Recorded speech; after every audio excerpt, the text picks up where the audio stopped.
Hello everyone, मैं आपका दोस्त एंड होस्ट रवि गुप्ता अपने इस यूट्यूब चैनल में फिर से आपका एक बार स्वागत करता हूं। जैसा कि आप लोगों ने थंबनेल में देख ही लिया होगा कि आज हम कार बैटरीज के बारे में बात करने वाले हैं। मैं इसको दो पार्ट में आपके साथ डिस्कस करना चाहता हूं। पहला, हम कैसे पक्का करें कि लॉकडाउन या लॉन्ग टर्म के लिए जब कार ना चल रही हो तब भी हमारी बैटरी डिस्चार्ज ना हो, और दूसरा, अगर डिस्चार्ज हो गई है तो हम इसको कार से कैसे बाहर निकाल सकते हैं और इसको चार्जिंग के लिए दे सकते हैं। अगर आपकी कार रेगुलरली चलती है तो वो बैटरीज को चार्ज रखती है, और रेगुलर चलने वाली कार की बैटरी की लाइफ भी ज़्यादा अच्छी और लंबी होती है। जनरली अगर बैटरी नई है तो वो कार में डिस्चार्ज होने के लिए 20 से 25 दिन भी ले सकती है, बट पुरानी और वीक बैटरी यही 5 से 7 दिन में ही डिस्चार्ज हो सकती है। तो इसके लिए ज़रूरी है कि हम कार को हर 4 से 5 दिन में कम से कम 10 से 15 किलोमीटर का रन कराएं। मगर स्ट्रिक्ट लॉकडाउन में ये पॉसिबल नहीं है, और इसमें बेकार का फ्यूल भी खर्च होता है। मेरे एक मित्र हैं मिस्टर आशीष भट्ट, उन्होंने मुझे एक बार सलाह दी थी कि जब भी आप घर से बाहर 7 से 10 दिनों के लिए जा रहे हों तो अपने बैटरी के दोनों टर्मिनल निकाल कर उस पर प्लास्टिक बांध दें। इससे बैटरी डिस्चार्ज नहीं होगी। है ना आसान तरीका? फिर जब ज़रूरत हो तो उनको फिर से अपनी जगह पे टाइट कर दें, जिससे बैटरी वापस से कार में पावर देने लगती है। अब चलिए देखते हैं, अगर आपकी कार की बैटरी पूरी तरह से डिस्चार्ज हो गई है तो हम क्या कर सकते हैं। अगर आप इसके लिए किसी मैकेनिक को बुलाते हैं और उसकी हेल्प लेते हैं तो वो आपको कम से कम 500 से 1000 रुपये चार्ज करेगा इसी चीज़ के लिए। अगर सिर्फ जंप स्टार्ट के लिए बुलाते हैं तो भी 350 से 500 रुपये तक का लोग चार्ज कर लेते हैं। तो इसके लिए क्या अच्छा है कि हम ये सीख लें कि कार की बैटरी हम कैसे खुद होकर के निकाल सकते हैं। इसके लिए बहुत ही मामूली से टूल्स चाहिए जो आपको आपकी कार के या फिर बाइक के टूल बॉक्स में आराम से मिल जाएंगे। तो चलिए देखते हैं कि हम इसको कैसे कर सकते हैं। सबसे पहले आपको अपनी कार को की से मैन्युअली ही ओपन करना पड़ेगा, बिकॉज बैटरी डेड है तो कार रिमोट से ओपन नहीं होगी। और उससे भी ज़रूरी बात, बैटरी निकालने के बाद सेम इसी तरह से कार को मैन्युअली लॉक भी करना होगा। तो अभी हम देख सकते हैं कि मेरी बैटरी एकदम डेड है। ये सिर्फ लाइटें यहाँ शो हो रही हैं बट स्टार्ट नहीं हो रही है। तो चलिए हम इसको अब खोल लेते हैं और देखते हैं आगे बोनट खोलने के बाद कि हम बैटरी को कैसे निकाल सकते हैं। बोनट खोलने के लिए एक लैच होगा इसके नीचे, जिसको मुझे राइट की ओर पुश करना है, जिससे ये बोनट ओपन हो जाता है। ये सेफ्टी लैच होता है, इसको मैन्युअली ही ऑपरेट करना पड़ता है।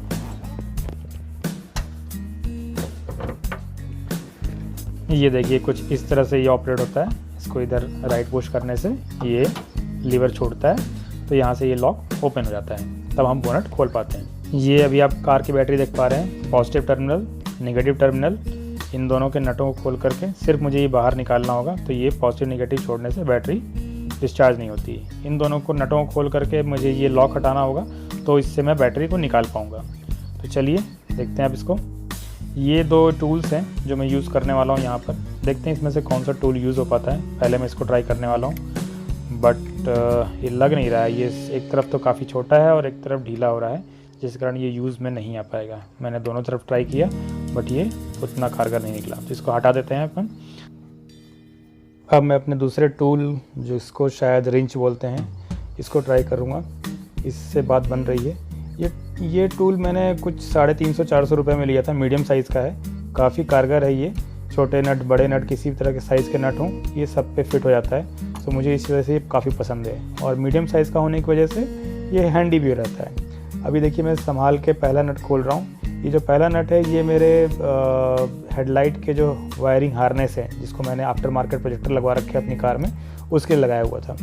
तो इसको खोलने के बाद भी ये टर्मिनल नहीं खुलता है, फिर ये दूसरा नट खोलना पड़ता है। इसको खोलने के बाद ही मैं इस टर्मिनल को बाहर निकाल सकता हूँ। देखिए मैं नट खोलते समय काफ़ी ही सावधानी से आराम से नट को खोल रहा हूँ, ताकि मैं किसी जो वायर लगे हैं उनको मैं गलती से तोड़ ना दूँ या उनको कुछ हार्म ना पहुँचाऊँ। इसलिए बहुत ही सावधानी के साथ, बहुत ही प्यार से, आराम से काम कर रहा हूँ। आपको भी यही कोशिश करनी होगी। अगर आप टर्मिनल खोल रहे हैं तो जल्दीबाजी ना करें और आराम से पेशेंस के साथ ही काम करें, ताकि काम गड़बड़ ना हो। क्योंकि एक चीज़ गड़बड़ हो गई तो उसके लिए हमें फिर वापस से मैकेनिक के पास जाने पड़ेगा। तो ये जो पूरी जद्दोजहद है, तो जो हम अपने खुद से ये काम कर सकें, वो बेकार हो जाएगी। तो ये देखिए धीरे धीरे करके मैंने टर्मिनल खोल लिया। तो ये पॉजिटिव टर्मिनल पहले खोल लिया है मैंने। इसको मैं साइड कर दूंगा। अब इसके ऊपर ही चाहे तो हम प्लास्टिक लगा करके इसको सेव कर सकते हैं। अब दूसरा टर्मिनल जो कि नेगेटिव टर्मिनल है, इसमें भी सेम चीज़ है। पहले मुझे अपनी जो हेडलाइट की वायरिंग हार्नेस है उसका नट खोलना पड़ेगा और उसको बाहर निकालना है, और उसके बाद फिर वो मेन टर्मिनल खुलेगा। सो एक बार ये दोनों ही खुल जाएं, और आपको अगर बैटरी डिस्चार्ज होने से बचानी है, आपकी बैटरी चार्ज है, तो सिर्फ इन दोनों टर्मिनल्स के ऊपर प्लास्टिक लगा करके उसको रबर बैंड से या किसी वायर से अच्छे तरीके से बांधना होगा, ताकि वो ढके रहें और किसी भी तरह से उसमें कहीं से भी कोई मेटल पार्ट ना टच हो, ताकि वो डिस्चार्ज ना हो। इस तरह से करने से आपकी बैटरी 2, 2.5-3 महीने तक आराम से चार्ज रहनी चाहिए। अगर वो नई है तो, पुरानी है तो भी महीने 1.5 महीने तक आराम से चार्ज रहेगी। बैटरी निकालने के लिए अब इन 2 नटों को भी खोल करके इसी स्टैंड को भी हटाना पड़ेगा। ये एक तरह का सेफ्टी डिवाइस होता है, बिकॉज कार चलते समय काफ़ी वाइब्रेट होती है, तो ये इनको बैटरीज को अपनी जगह पे रखता है, जिससे आपके इसमें शॉर्ट सर्किट ना हो, क्योंकि अगर ये ज़्यादा हिलेंगे तो शॉर्ट सर्किट होने का, स्पार्क निकलने का खतरा रहता है। देखिए, इसको निकालने के बाद सिर्फ मुझे ये इसको उठाना है यहाँ से, और ये बैटरी निकल गई बड़े प्यार से। इसमें देखिए अभी ये तो सूखा है, लेकिन हो सकता है कि आप में किसी के बॉक्स में पानी वगैरह भी हो, तो इसको निकाल के साफ़ कर लीजिए, क्योंकि अगर ये निकल रहा है तो इसको निकाल लीजिए। पानी वगैरह रहेगा तो उसको आराम से बाहर गिराइएगा, बिकॉज हो सकता है उस पानी में एसिड भी हो। नीचे आप देख सकते हैं जहाँ पे वो रखा था उसमें जंग लगी हुई थी काफ़ी, सो मैं उसके लिए भी कुछ करूँगा बाद में। पहले मैं इसको यहाँ पे फिक्स कर देता हूँ वापस, और फिक्स करने के बाद मुझे ये ध्यान रखना होगा कि जो मैंने नट निकाले थे उनको वापस उनकी जगह पे प्लेस कर दूँ, बिकॉज मुझे बैटरी भी चार्ज के लिए देनी है।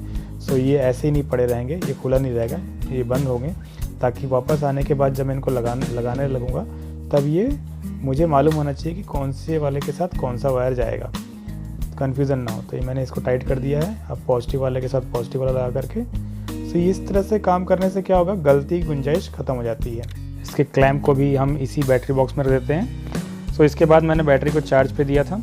बैटरी चार्ज होकर आने के बाद अब मुझे इन 3 चीज़ों की ज़रूरत पड़ेगी, WD-40, सैंड पेपर और एक साफ़ कपड़े की। सो पहले मैं इस चार्ज बैटरी को सैंड पेपर से थोड़े से इसके टर्मिनल्स को साफ़ कर रहा हूँ, ताकि इसमें से जो एक्सेस ऑयल और बाकी चीज़ें हैं या गंदगी है या सेडिमेंटेशन है वो निकल जाए।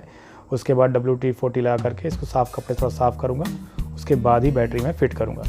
इससे होगा क्या कि बैटरी अच्छे से काम करेगी। देखिए, मैंने सैंड पेपर से घिस लिया है।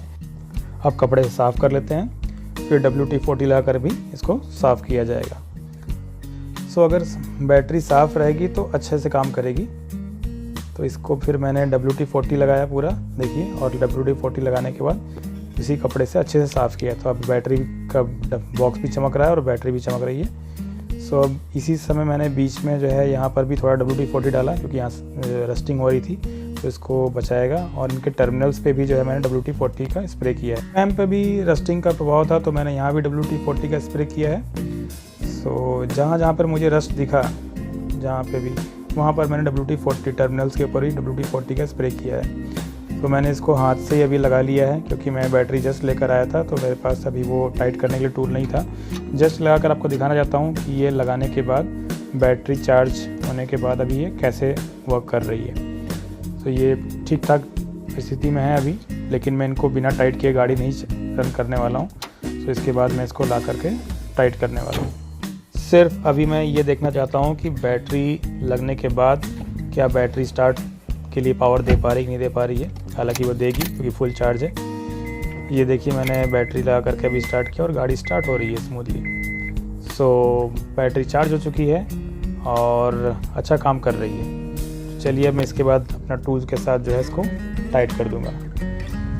होप आपको आज के वीडियो से कुछ सीखने को ज़रूर मिला होगा, जिससे कि आप अपनी कार का बेटर ढंग से ख्याल रख सकते हैं। अगर आपको वीडियो अच्छा लगा हो तो प्लीज़ लाइक एंड सब्सक्राइब करना ना भूलें, एंड लाइक एंड सब्सक्राइब के साथ बेल आइकन को ज़रूर दबाएं, ताकि आने वाले अगला वीडियो आप तक जल्द पहुंचे। Thank you.